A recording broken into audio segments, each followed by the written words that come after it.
Reels చేయడం నేటి తరం యువతకు ఒక ఉపాధి అవుతోంది. పొట్టి బట్టలు వేసుకునో బూతు మాటలు మాట్లాడుతూనో రీల్స్ చేస్తే తప్పు, కానీ డీసెంట్ రీల్స్ చేస్తే తప్పేంటి అని తల్లిదండ్రులు కూడా భావించే స్థితికి సమాజం చేరిపోయింది.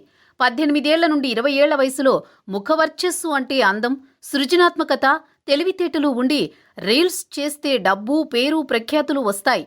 నిజమే, కానీ సోషల్ మీడియాలో ఏదైనా కొంతకాలానికి పాతపడి రోత అనిపిస్తుంది. సినిమాల్లో హీరో హీరోయిన్గా అవకాశాలొచ్చే కాలం 3 నుంచి 4 ఏళ్లు. కాజల్, లైలా, భూమిక, జెనీలియా వీరంతా నేడు ఎక్కడా? వారైతే హీరోయిన్గా డబ్బు సంపాదించుకున్నారు. జాగ్రత్తగా జీవితాన్ని ప్లాన్ చేసుకుంటే సినిమా అవకాశాల అనంతరం కాలం కూడా సజావుగానే సాగిపోతుంది. వారితో పోలిస్తే రీల్స్ చేసే అమ్మాయిలు లేదా అబ్బాయిల సంపాదన ఎంత? 2-3 వీడియోలు వైరల్ అయితే తామేదో పెద్ద హీరో హీరోయిన్ అయిపోయామని చదువును, కెరీర్ను పాడు చేసుకునే ప్రమాదం ఉంది. ఇంతే కాకుండా 2-3 ఏళ్ల తర్వాత రీల్స్ హిట్ అవ్వక మానసిక కుంగుబాటుకు గురయ్యే అవకాశం. సిల్క్ స్మిత, ఫటాఫట్ జయలక్ష్మి, దివ్యభారతిలకు సమస్యలు తప్పలేదు. ఉదయ్ కిరణ్, తరుణ్ ఎన్నెన్నో నిజ జీవిత పాఠాలు.